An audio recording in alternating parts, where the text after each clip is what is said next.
안녕하세요. 언어치료실입니다. 오늘은 실어증 유형 중 하나인 명칭 실어증을 쉽고 명확하게 설명해 드리겠습니다.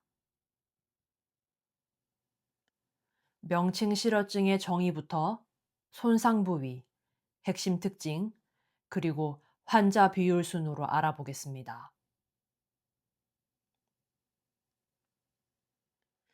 명칭 실어증은 사람, 물건, 동작의 이름이 잘 떠오르지 않는 상태를 말합니다. 명칭 실어증은 실어증 유형 중에서 가장 경미한 유형으로도 알려져 있습니다. 게다가 여러 종류의 실어증에서 공통적으로 나타나는 증상이기도 합니다. 그럼 명칭 실어증은 왜 생기는 걸까요? 명칭 실어증은 주로 좌측 측두엽을 중심으로 한 언어 네트워크가 손상되었을 때 나타납니다. 이건 뇌를 좌측에서 본 모습인데요. 회색으로 표시된 부분이 명칭 실어증과 관련된 손상 영역입니다.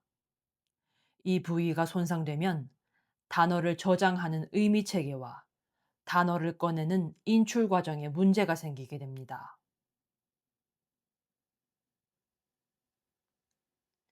이제 명칭 실어증에서 나타나는 대표적인 특징 6가지를 살펴보겠습니다. 첫째, 단어 찾기의 어려움입니다. 가장 대표적인 특징인데요. 아는 건데 이름이 생각이 안 난다. 이건 명칭 실어증 환자분들이 가장 많이 하시는 말씀입니다. 즉, 단어를 알고는 있지만 바로 떠오르지 않는 상태라는 거죠. 두 번째 특징은 에둘러 말하기입니다.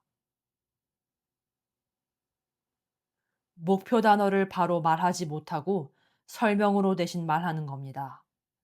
가령 냉장고를 음식 넣는데 가위를 종이 자르는 거라고 말하는 거죠. 세 번째 특징은 대명사를 많이 사용하는 겁니다. 정확한 이름 대신 이거, 그거, 저거 같은 말을 자주 씁니다. 이건 역시 단어가 바로 떠오르지 않기 때문에 생기는 현상이죠. 네 번째 특징은 착어를 사용하는 겁니다. 착어는 단어의 소리가 조금씩 바뀌는 것을 말하는데요. 예를 들어 냉장고를 냉장도, 가위를 다위처럼 말하는 겁니다. 조금씩 틀리게 발음하는 거죠. 명칭 실어증의 다섯 번째 특징은 비교적 유창한 말하기입니다.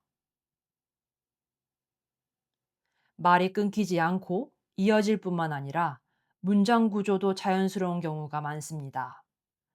하지만 핵심 단어가 떠오르지 않기 때문에 말이 장황해지곤 합니다. 또한 명칭 실어증 환자분들은 비교적 양호한 듣기 이해 능력을 갖고 있습니다.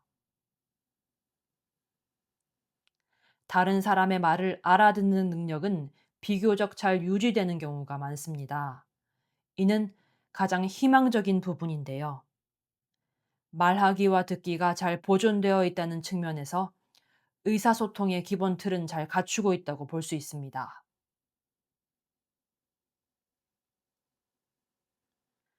마지막으로 명칭 실어증이 얼마나 흔한지 살펴보겠습니다. 초기 평가에서는 전체 실어증 환자 중 약 25% 정도에서 명칭 실어증이 보입니다. 중요한 점은 다양한 유형의 실어증이 회복되는 과정에서 끝끝내 마지막 단계에 이 명칭 실어증 증상이 남는 경우가 많다는 겁니다. 즉, 단어 찾기 어려움은 재활 과정에서 가장 끝까지 남는 과제라고 볼 수 있습니다. 단어가 떠오르지 않아 답답해 하시는 환자분들을 보면 보호자분들의 마음도 많이 무거우실 겁니다. 하지만 명칭실어증은 비교적 경미한 양상을 보이고 회복 가능성이 높은 유형인 만큼 꾸준한 언어 치료를 통해 충분히 좋아질 수 있습니다. 궁금한 점은 언제든 댓글로 나눠주시길 바랍니다. 함께 고민하겠습니다. 감사합니다.